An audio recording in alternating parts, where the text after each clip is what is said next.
Début d'une nouvelle ère en astronomie. Pour la première fois, des scientifiques observent des particules fantômes dont l'origine se situe en dehors du système solaire et même de notre galaxie. Leur source est située à des millions d'années-lumière, là où des étoiles explosent et où des trous noirs supermassifs absorbent la matière cosmique, tels de gigantesques tourbillons. Ces particules, ce sont les neutrinos, les plus fréquentes et les plus mystérieuses des particules élémentaires. Chaque seconde, 100 000 milliards d'entre elles traversent notre corps à une vitesse proche de celle de la lumière, sans que nous nous en apercevions. Elles se déplacent librement à travers l'univers, car elles peuvent tout traverser.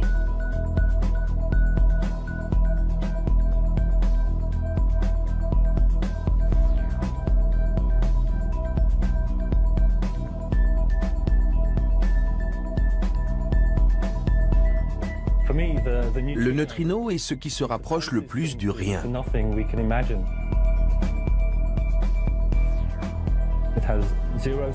Il n'a pas de taille, ni de charge, sa masse est presque nulle, et il n'interagit que très faiblement avec la matière. Mais pourtant, le neutrino n'est pas rien. Il pourrait même être la clé de l'univers.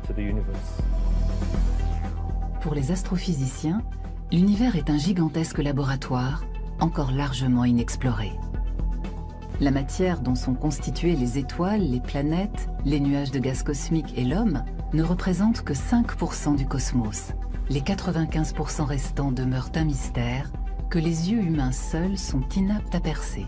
S'ils veulent comprendre les phénomènes extrêmes à l'œuvre dans le cosmos, les physiciens doivent pouvoir compter sur des instruments autrement plus sophistiqués. Si les théories abondent, les données restent très insuffisantes. Ce ne sont pas n'importe quels neutrinos, mais des neutrinos de haute énergie, porteurs d'un message. Ce sont des messagers. Ils portent la signature des objets qui les ont générés en libérant des quantités d'énergie formidables, bien plus importantes que celles émises par le Soleil. Nous observons par exemple des neutrinos issus des processus de destruction de la matière noire. Les neutrinos pourraient nous éclairer sur la nature de la matière noire.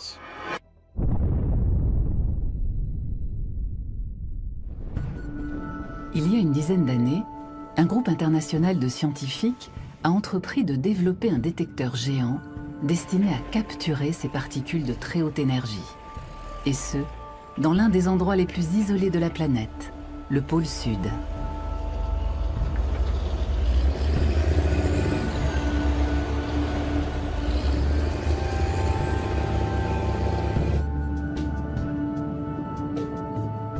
Dans les profondeurs de la glace, les scientifiques recherchent des flashs lumineux issus des très rares interactions des neutrinos avec la matière. À partir d'une station de forage mobile, l'équipe a creusé dans la calotte antarctique de nombreux puits de plusieurs kilomètres de profondeur. La glace pure et épaisse offre au détecteur d'1 kilomètre cube de volume un espace suffisant et des conditions idéales. Une perforatrice à injection d'eau chaude, entraînée par son propre poids dans la neige fondue, trace un chemin dans la glace cristalline. La couche supérieure est constituée d'une masse neigeuse. La transformation de cristaux de neige gracile en glace compacte et transparente s'effectue au fur et à mesure que les couches s'accumulent sur plusieurs milliers d'années. Le névé, masse de neige durcie, constitue l'étape intermédiaire. La pression exercée par la neige située au-dessus finit par chasser l'air du névé, qui devient de plus en plus compact et dense, jusqu'à se transformer en glace ayant évacué tout air.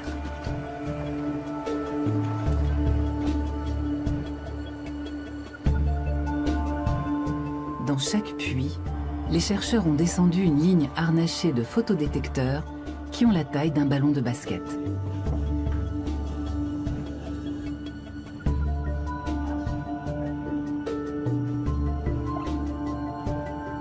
Le puits, creusé jusqu'à 2500 mètres de profondeur, gèle et se referme en un seul jour.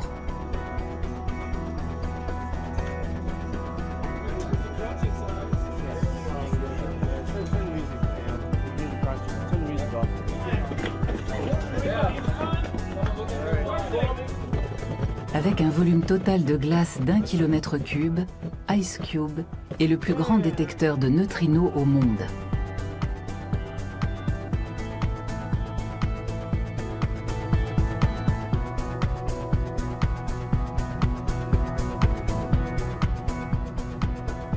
Enfouis dans les profondeurs obscures de la glace, des milliers de photodétecteurs ultrasensibles guettent des traces lumineuses, aussi ténues que longues, résultat de la collision entre un neutrino et un atome de glace. En 2013, les scientifiques d'IceCube ont observé ces fameux signaux lumineux pour la première fois.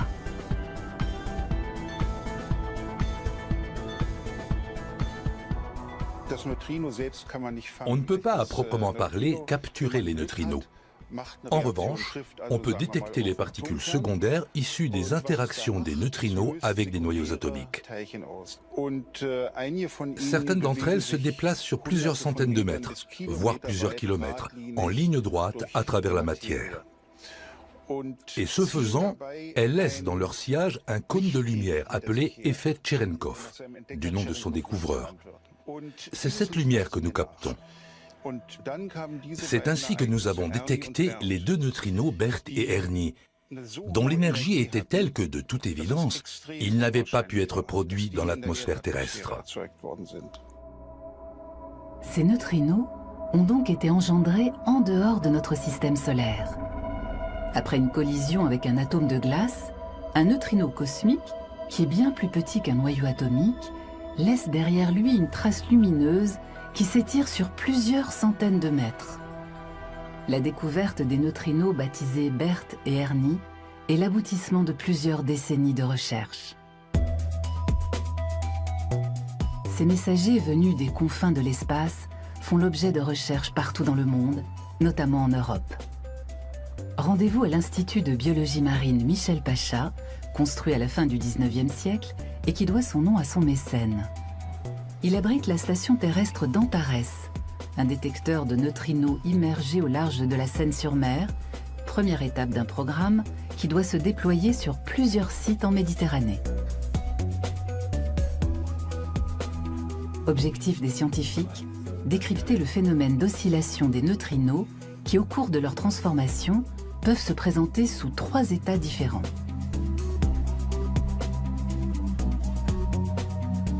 Le petit prototype du télescope sous-marin Antares traque les minuscules traînées lumineuses caractéristiques du passage de neutrinos. D'ici quelques années, un télescope géant devrait voir le jour, KM3net, dont le volume total sera de plusieurs kilomètres cubes. Chaque case correspond à une ligne de détection. Les croix représentent l'endroit et l'heure auquel le photon a été détecté.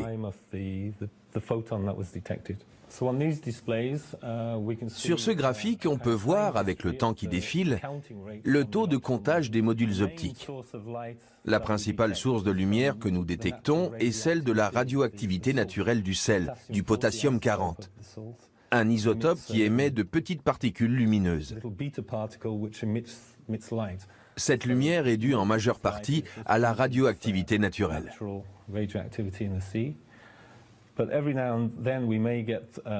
De temps en temps, on observe une fluctuation, un pic, qui correspond à une activité de bioluminescence. Certains organismes marins sont capables d'émettre leur propre lumière par bioluminescence. Si l'un d'eux s'approche du télescope, voire le percute, et provoque un petit accident, il émettra un flash lumineux.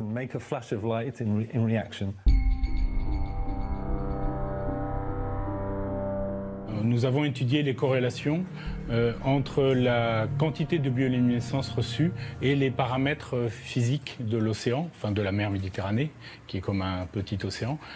En particulier la température, la salinité, qui vont donner des signatures des différentes masses d'eau présentes en Méditerranée, comment elles se comportent, comment elles bougent, comment elles se mélangent, et aussi le courant, donc la vitesse du courant, l'intensité du courant, la direction du courant.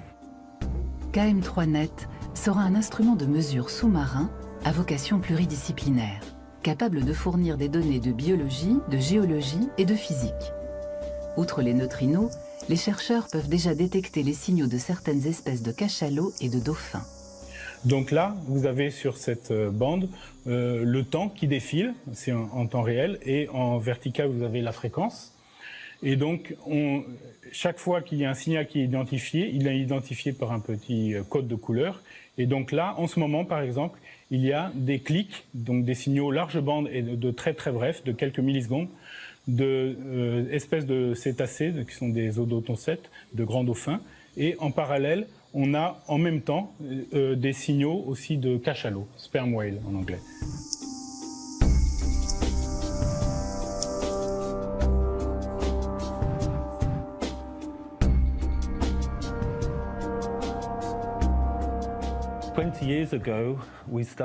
Le développement du télescope Antares remonte à 20 ans. Nous avons mis du temps à construire des infrastructures sous-marines adaptées à une telle profondeur. Antares est doté de 12 lignes de détection. Le projet que nous poursuivons actuellement, KM3Net, en comprendra plusieurs centaines. Cela augmentera sensiblement les chances de détecter des neutrinos sans qu'il y ait d'ambiguïté sur leur origine cosmique. Ces neutrinos nous entourent en permanence. Si nous ignorons leur provenance, nous savons en revanche que leur énergie est 1000 fois plus élevée que celle des particules qui se trouvent dans le plus grand accélérateur de particules du monde, le LHC de Genève. La source de neutrinos la plus banale, c'est nous-mêmes. Notre corps contient du potassium. Parmi ces isotopes, il y a le potassium 40. Or, la désintégration bêta du potassium 40 s'accompagne d'une émission de neutrinos. Notre corps en émet 4 à 5 000 par seconde. Mais les neutrinos les plus importants pour nous sont les neutrinos solaires, dont on a déjà démontré l'existence. Il faut savoir que chaque ongle est traversé à chaque seconde par 60 milliards de neutrinos solaires. Peu importe que l'on soit face au Soleil, qu'on lui tourne le dos ou qu'on se trouve au fin fond d'une caverne, 60 milliards de neutrinos. En son centre, le Soleil brûle de l'hydrogène à 15 millions de degrés Celsius. Outre des particules de lumière, ou photons, ce processus produit des neutrinos. La lumière visible pour l'homme met des centaines de milliers d'années à sortir du noyau solaire très dense. Les neutrinos, en revanche, parviennent à se dégager aussitôt. 8 minutes après leur apparition, ils arrivent sur Terre. Mais ce sont des neutrinos de basse énergie. Nous cherchons des neutrinos issus de processus tout autres, qui sont non pas issus de réactions nucléaires, mais de réactions d'accélération. La version cosmique, en somme, de l'accélérateur de particules de Genève, en beaucoup plus énergétique. Nous espérons que les neutrinos nous fourniront des informations impossibles à obtenir par d'autres moyens. Les neutrinos forment une petite partie des rayons cosmiques qui bombardent en permanence l'atmosphère terrestre. Ces rayons sont connus depuis une centaine d'années, mais où et comment ces particules apparaissent, nul ne le sait. Une certitude, il s'agit d'un rayonnement de particules de haute énergie, composées principalement de protons et de noyaux atomiques. Les particules chargées sont déviées par les champs magnétiques cosmiques. Elles font des méandres dans l'espace. C'est-à-dire qu'elles peuvent venir d'ici et au terme de leur trajectoire arriver sur Terre par le côté opposé. D'où l'impossibilité de déterminer la direction dont elles proviennent. Nous avons donc besoin de particules neutres qui ne sont pas déviées. Les neutrinos sont la solution idéale. Premièrement, ils sont neutres. Deuxièmement, ils proviennent d'objets denses, compacts, dont la lumière ne sort pas. Et ils peuvent se propager à travers des couches de poussière dans l'univers sans interagir. KM3Net devrait voir le jour en Méditerranée dans les années qui viennent. Répartis sur 3 sites situés au large des côtes françaises, italiennes et grecques, l'installation formera un détecteur de neutrinos géant avec des capteurs immergés jusqu'à 4000 mètres de fond. Dans sa configuration maximale, KM3net offrira un volume de 10 km3. Comme Ice Cube dans la glace polaire, KM3net recherchera des neutrinos dans l'eau.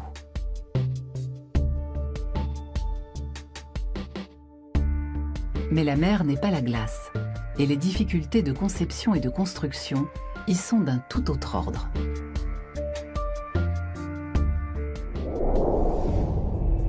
Afin de pouvoir analyser les informations recueillies dans l'eau, les scientifiques installent sur le fond marin une infrastructure chargée d'acheminer les données regroupées par paquets jusqu'aux stations à terre via des câbles sous-marins spéciaux.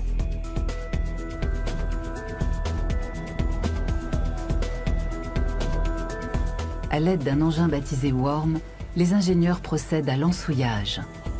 De l'eau de mer sous pression est pulvérisée de manière à évacuer les sédiments et à creuser une tranchée sur une couche rocheuse dure. C'est sur cette base stable et solide que le plongeur dépose le câble sous-marin et le recouvre aussitôt de vase et de calcaire coquillé afin de le protéger.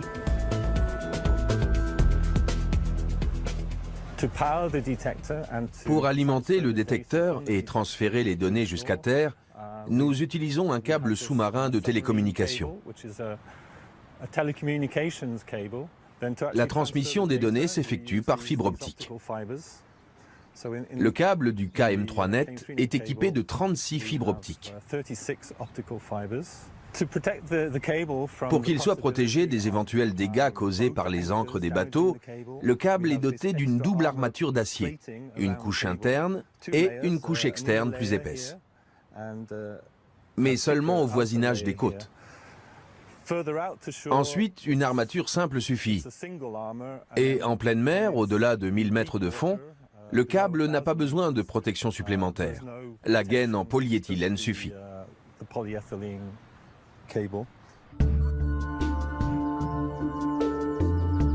Zeuthen, au sud de Berlin, est une référence en matière de recherche sur les neutrinos. Le site abrite le synchrotron à électrons allemand DAISY.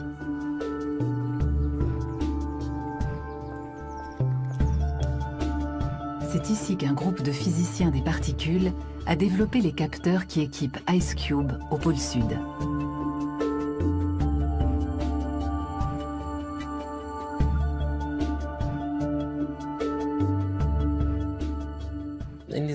Cette enveloppe en verre contient un tube photomultiplicateur et vient s'insérer comme ça dans le module. Ce tube est très sensible à la lumière. Dès qu'un photon percute la paroi, un seul photon, il se produit un tout petit signal électrique. On peut lire ce signal électrique grâce à l'électronique que l'on voit ici. Je vais vous montrer. Ça, c'est la boule de verre qui protège les capteurs de la pression dans les profondeurs de la glace. L'électronique amplifie le minuscule courant électrique, le numérise et envoie le signal numérisé à la surface. Des milliers de capteurs synchronisés mesurent le moment exact et l'intensité des flashs lumineux, puis transmettent l'information.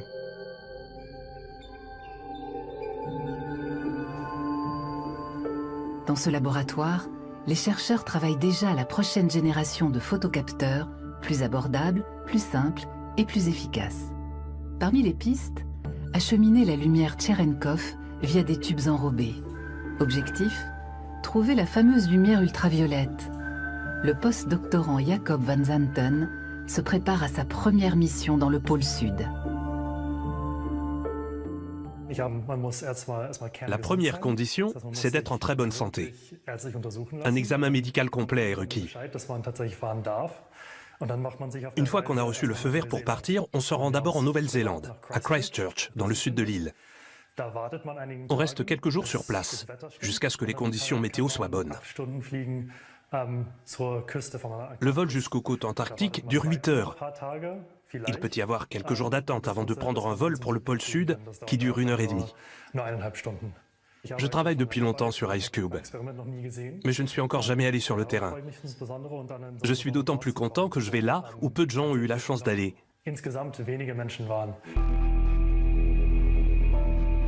Le long voyage qui conduit les scientifiques au pôle Sud est déjà une aventure en soi. L'Antarctique est plus grand que l'Europe. Sa superficie englobe la Terre, l'Inland 6 et les grandes barrières de glace. 98% de la région sont recouverts de glace et de neige. L'été, la glace fond et le continent perd 3 millions de kilomètres carrés, soit 1/6 de sa superficie. Avec une altitude élevée, des températures extrêmement basses et des précipitations rares, l'Antarctique est la région la plus aride au monde, un véritable désert de glace.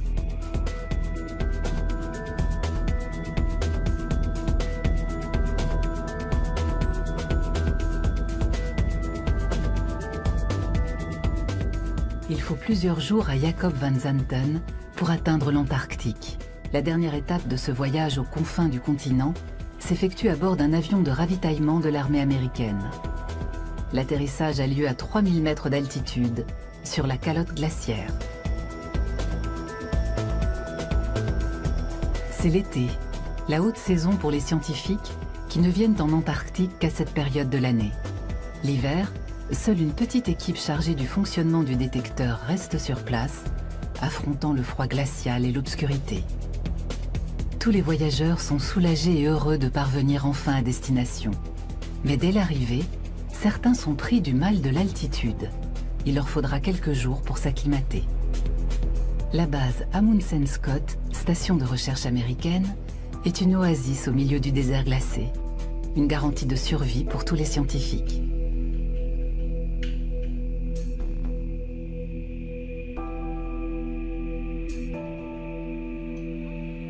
La station peut accueillir plusieurs centaines de personnes. Son infrastructure est simple et fonctionnelle.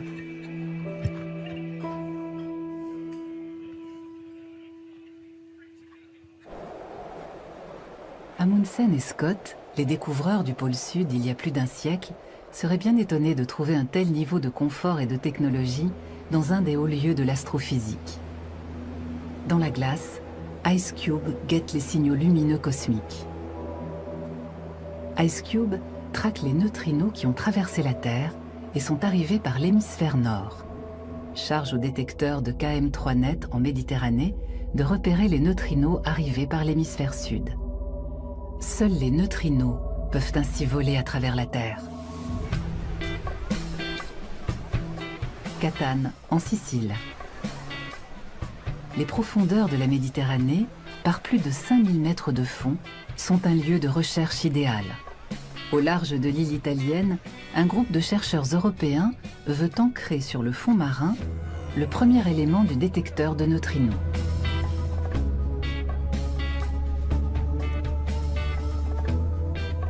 Les physiciens ont adapté l'architecture des photodétecteurs aux profondeurs marines.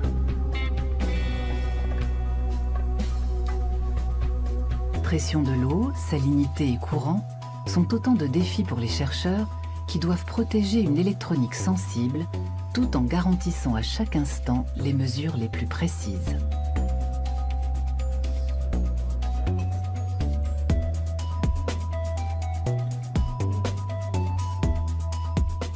La difficulté consiste à déposer ces objets à 4000 mètres de fond. Tout doit parfaitement fonctionner avant le lancement de la mission en mer, car il serait extrêmement difficile par la suite de remonter ces objets pour les réparer. La production prend beaucoup de temps et plusieurs séries d'essais sont nécessaires avant que les modules optiques soient prêts à être immergés.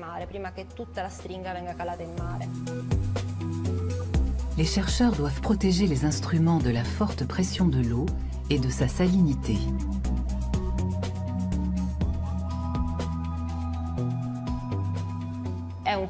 La physique des neutrinos astrophysiques est une branche absolument nouvelle, totalement innovante. Avec les neutrinos, nous allons redessiner la carte du ciel.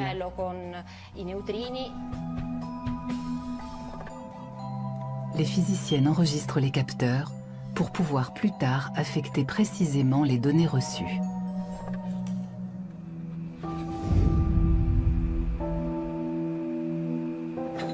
Retour à la base antarctique Amundsen Scott, où le physicien Jacob Van Zanten s'est bien acclimaté. C'est à pied qu'il se rend au détecteur de neutrinos IceCube.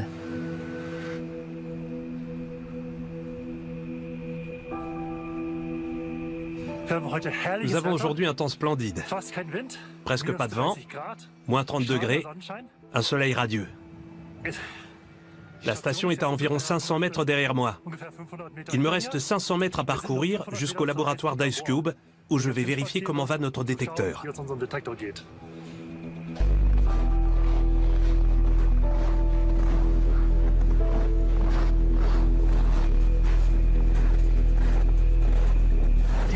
Ces piquets et ces drapeaux sont la seule partie visible d'IceCube. La majeure partie du détecteur étant située à 1,5 km sous mes pieds. IceCube est un télescope à neutrinos de tous les superlatifs. Un gigantesque glaçon high-tech. Enfoui à 2500 mètres de profondeur dans la glace éternelle du pôle sud, le détecteur est dans l'obscurité totale. Ici, la glace est extrêmement pure. La lumière peut traverser IceCube sans être déviée. Les yeux du télescope sont à l'affût d'infimes flashs. 5200 photodétecteurs guettent les sillages lumineux laissés par les particules qui peuvent atteindre plusieurs centaines de mètres.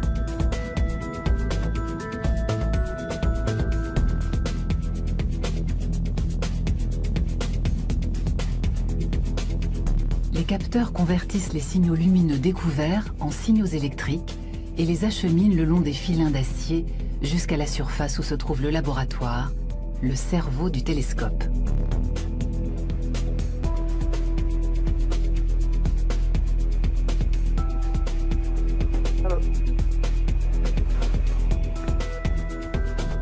Le laboratoire est déjà doté d'un premier centre de calcul. Il enregistre les données captées dans la glace, les filtre grossièrement, puis les transfère aux instituts de recherche partenaires dans le monde entier. C'est ici que convergent les données des 5000 et quelques photodétecteurs, ici aussi que le télescope est piloté et alimenté en énergie. Des kilomètres de câbles et une armée d'ordinateurs.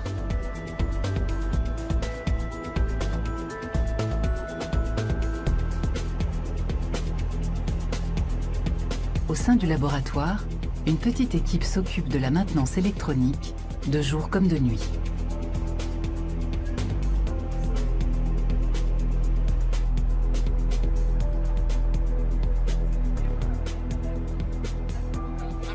Je suis chargée de la maintenance du détecteur.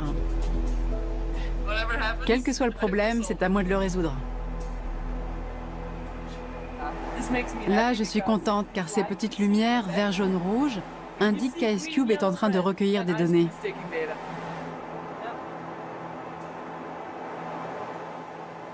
C'est beau, non? Très photogénique. Je prends beaucoup de photos des câbles et du reste. Pour entretenir le détecteur, quelques scientifiques restent sur place pendant la saison hivernale. Il fait alors moins 70 degrés et la nuit est permanente. Le soleil demeure sous l'horizon et seule la lune est visible. L'occasion d'observer les aurores polaires, fruit de l'interaction entre le champ magnétique terrestre et les vents solaires chargés électriquement, déviés vers les pôles.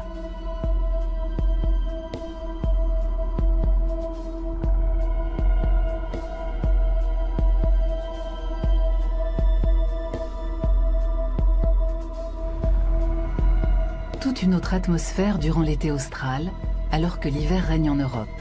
Pendant de longs mois, le soleil ne se couche plus. L'astre demeure visible, toujours à même distance de l'horizon. La journée offre 24 heures de clarté, le rythme jour-nuit est aboli, s'orienter grâce à la position du soleil est impossible. Le jour polaire semble être sans fin.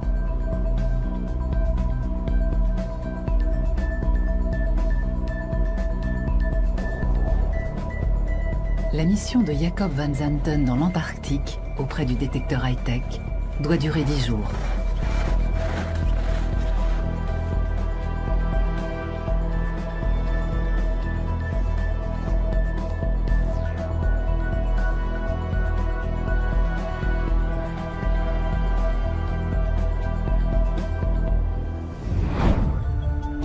Le site de DAISY, le synchrotron à électrons allemand, près de Berlin.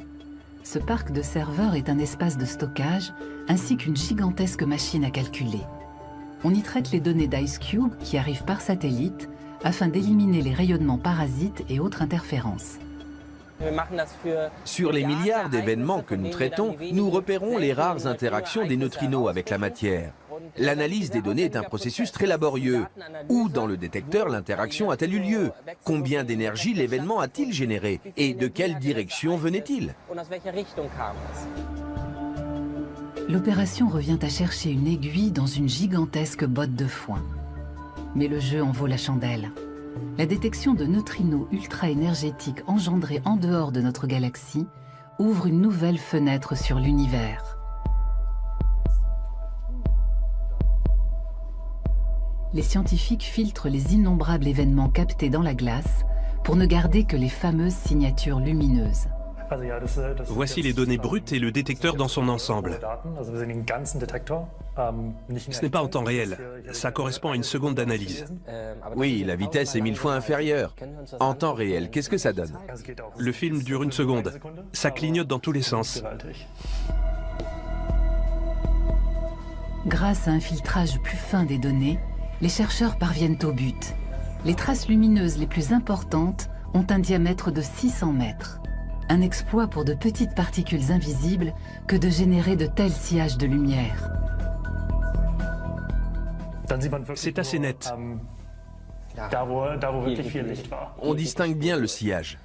Le muon, la lumière Cherenkov. Effectivement, c'est très net. Les neutrinos Bert et Ernie ne sont désormais plus seuls. Après leur découverte, les chercheurs ont réussi à détecter d'autres neutrinos cosmiques, parmi lesquels Big Bird, le recordman des neutrinos énergétiques.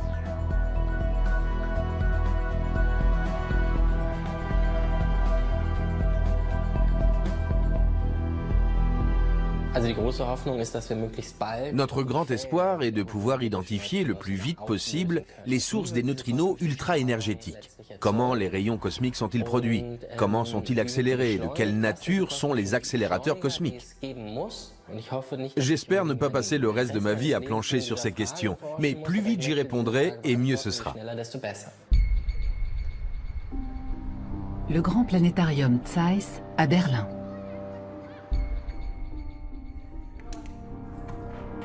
En août 2016, l'un des plus grands planétariums d'Europe s'apprête à réouvrir après 2 ans de travaux de modernisation. Tim Florian Horn, son directeur, est fasciné par les neutrinos extragalactiques. Présenté sous la voûte, un film d'animation sur les neutrinos est l'un de ses projets.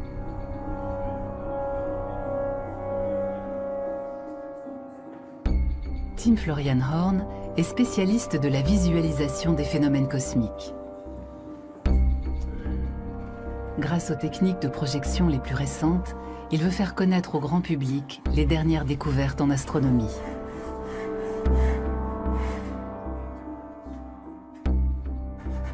Il définit le planétarium comme un théâtre moderne de la science. Tout l'intérêt est de vulgariser les dernières découvertes, les montrer. Le meilleur moyen de donner à comprendre les neutrinos est de présenter leur voyage à travers le cosmos. La voûte du planétarium est très bien adaptée pour ça, dans la mesure où elle fournit au public les ordres de grandeur de l'univers.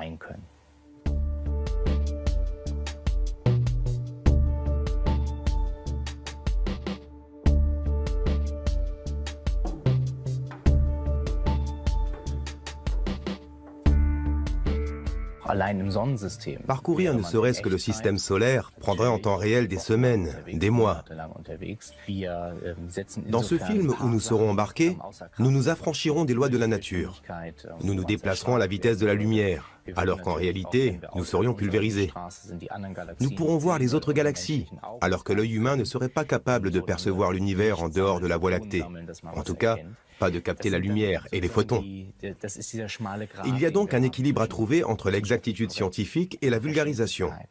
La diffusion du savoir scientifique auprès du plus grand nombre demande quelques concessions. Nous sommes en quelque sorte un bureau de traduction pour la science.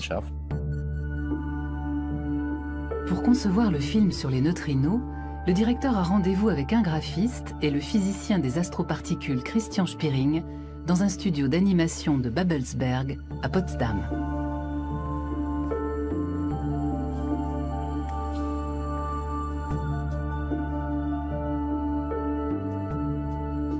Le trio veut reconstituer sur grand écran le voyage d'un neutrino cosmique. Objectif, donner à voir et à comprendre auprès d'un large public cette petite particule insaisissable. Aucun des trois ne sait à quoi ressemble un neutrino.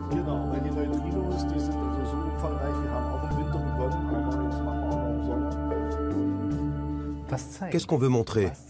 Et quelle doit être la part d'exactitude scientifique, en sachant que l'objectif est d'expliquer comment un neutrino se propage dans l'univers?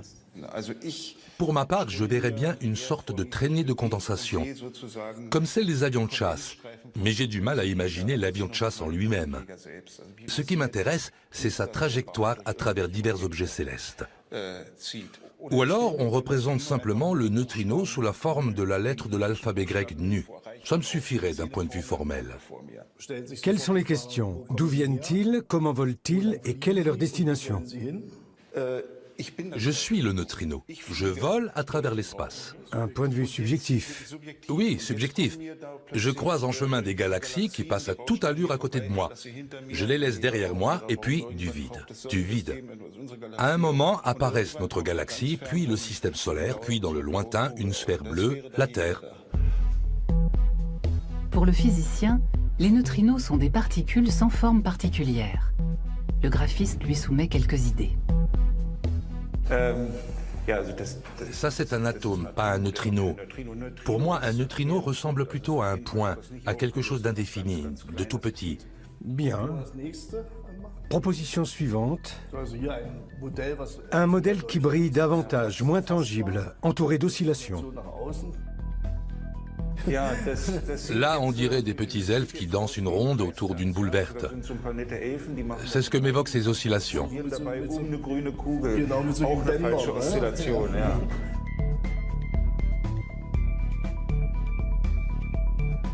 Sinon, autre piste intéressante, une image floue.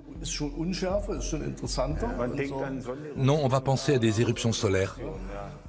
Le problème est que certaines représentations sont déjà ancrées dans l'imaginaire. Tout à fait. Moi, ça m'évoque une scène de Star Trek, ce genre de lumière vacillante. C'est un neutrino excité. Oui, très excité. Par contre, j'aime bien la version avec la sphère aux contours bien délimités, comme une boule de billard. Si on ajoutait des bords un peu effilochés, estompés, ça soulignerait le côté particule fantôme. Seulement, je la rapetisserais un petit peu. Elle me paraît encore un peu trop grande par rapport à l'écran. Pas de problème. Oui, comme ça. Voyons voir ce que ça donne.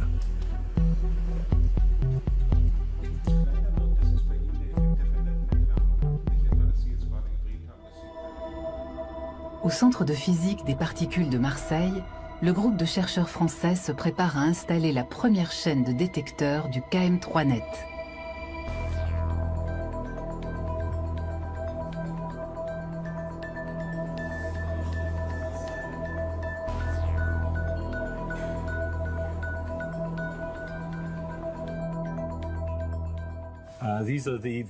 Voici les yeux du télescope.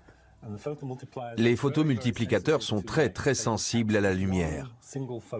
Ils peuvent détecter un seul photon. En comparaison, l'œil humain a besoin d'environ 7 photons pour percevoir quelque chose.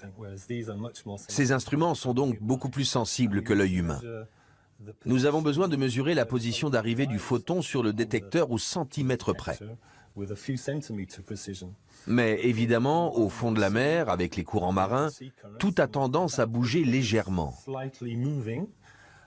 L'intérieur du module optique contient donc des compas très précis qui mesurent la rotation de la sphère et son inclinaison dans les diverses directions. La collision dans le détecteur d'un neutrino avec un noyau atomique produit un muon. Le muon émet de la lumière et active les capteurs le long de sa trajectoire. les chercheurs peuvent, à partir de l'angle de cette trajectoire, déterminer le point de départ dans le ciel du neutrino incident. La quantité de lumière que nous détectons dans le télescope dépend de l'énergie du neutrino. Si un neutrino de basse énergie interagit, il n'y aura pas beaucoup de lumière, tandis que s'il s'agit d'un neutrino de très haute énergie, le détecteur va s'illuminer comme un sapin de Noël. KM3net sera un gigantesque détecteur sous-marin, le pendant d'IceCube pour l'hémisphère nord. Chaque ligne de détection de 700 mètres de long est dotée de 18 capteurs de la taille d'un ballon de basket.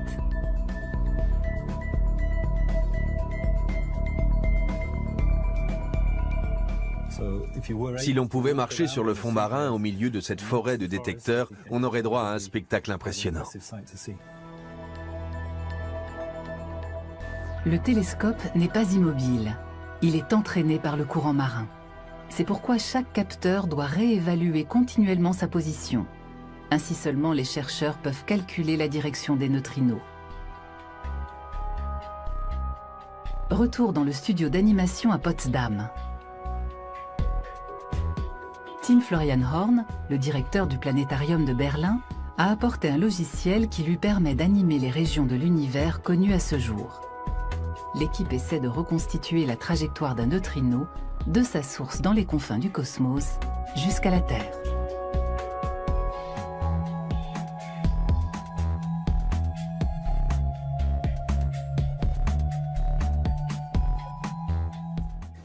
Une carte graphique ou un système informatique ne permettent pas de représentation à de telles échelles. D'où la nécessité d'utiliser ce logiciel qui croise les systèmes de coordonnées. De cette façon, nous volons plus vite que la lumière. Ce serait bien, lorsque le neutrino traverse la matière, que ce soit un astéroïde ou la Terre, de zoomer au niveau atomique, pour qu'on voit le noyau au centre et les électrons autour. Qu'on se rende compte que l'atome est constitué essentiellement de vide, facilement traversé par le neutrino. La Terre entière se compose de vide. C'est ce qui la rend perméable aux neutrinos. La représentation au niveau atomique permet d'expliquer au public pourquoi le neutrino peut traverser tel un fantôme des planètes entières.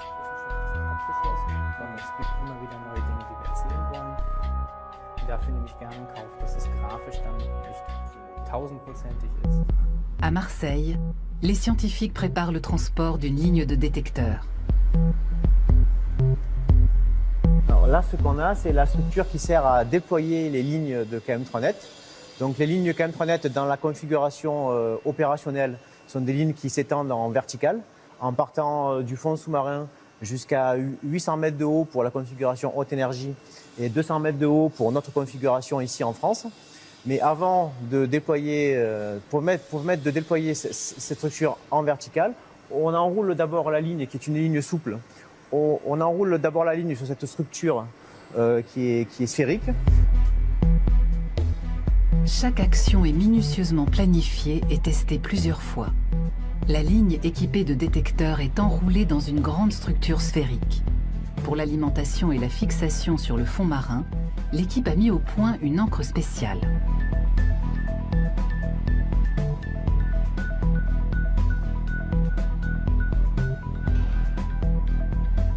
Avant de quitter la halle de construction, la ligne de détection est chargée sur l'encre jaune.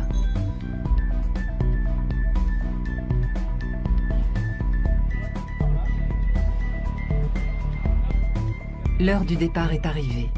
L'encre et la structure de déploiement partent en camion jusqu'au navire de recherche. Celui-ci met le cap à 40 km au large des côtes méditerranéennes. Cette nuit, l'équipe doit déposer la première ligne de KM3net sur le plancher marin par 3500 mètres de fond.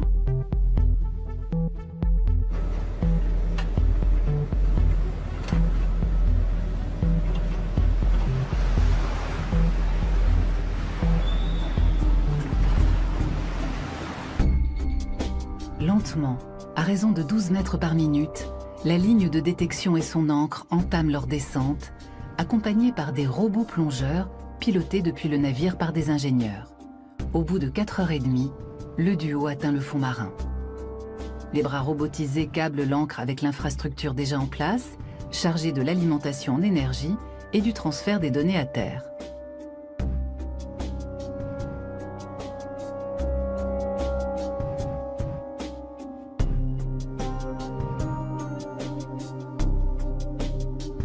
Puis, une bouée tire la structure de déploiement vers le haut. La ligne de détection quitte son ancre métallique et, telle une pelote de laine, se déroule à la verticale, égrénant ses photodétecteurs selon une position prédéfinie.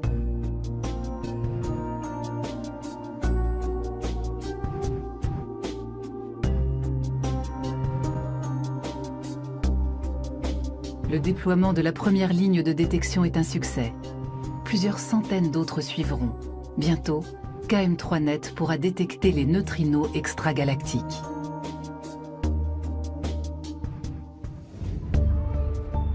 Soir d'avant-première au Planétarium de Berlin.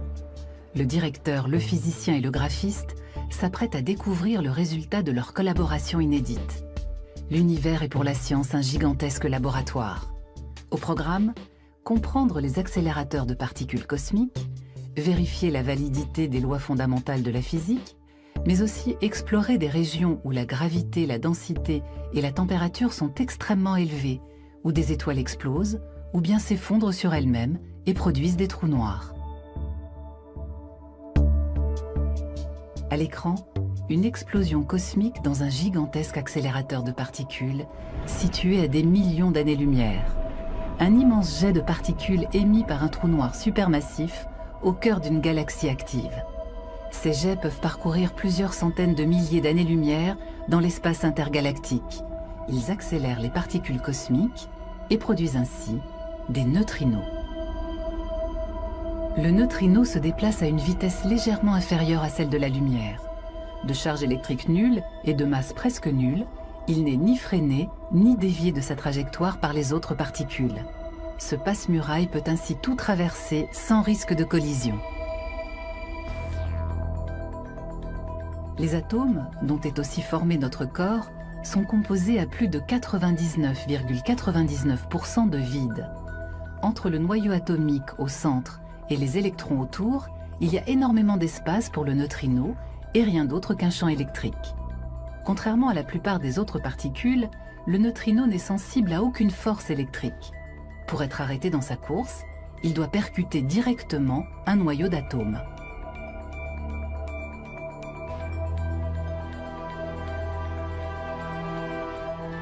Seuls les télescopes de taille gigantesque permettent d'assister à cet événement rarissime. Mais même au sein d'Ice Cube, les probabilités pour qu'un neutrino heurte un noyau atomique sont infiniment faibles. Guère étonnant que Bert et Ernie, les deux premiers neutrinos extragalactiques détectés par les scientifiques, soient devenus les mégastars de l'astrophysique et de la physique des particules. Avec la découverte de ces neutrinos cosmiques, nous avons ouvert une nouvelle fenêtre, mais nous l'avons seulement entrouverte. Nous savons que quelque chose existe là-haut, mais nous n'avons pas encore cartographié ce territoire.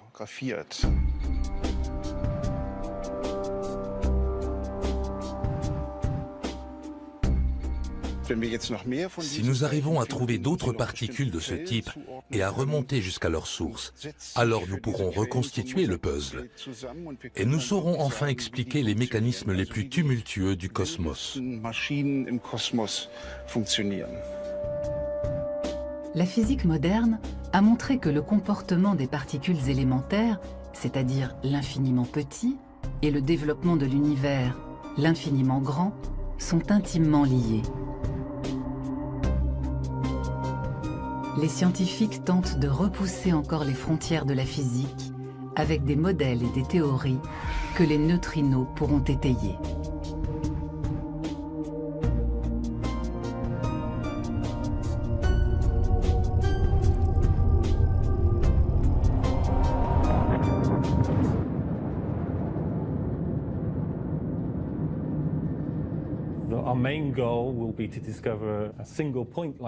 Notre objectif principal est de découvrir une source de neutrinos.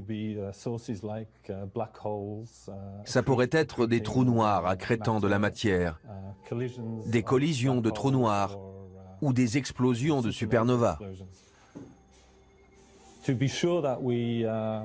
Pour pouvoir confirmer cette source, nous avons besoin d'environ 10 neutrinos provenant de cette même source.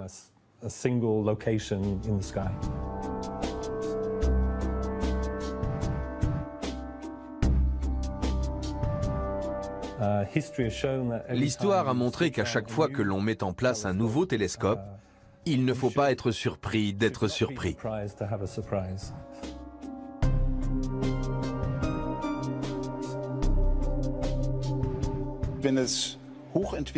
S'il existe dans le cosmos des civilisations hautement développées, peut-être n'ont-elles pas envie d'être écoutées par des civilisations moins développées telles que la nôtre.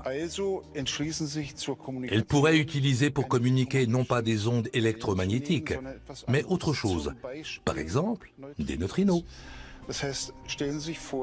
Vous imaginez les neutrinos, des signaux de Morse venus de civilisations extraterrestres.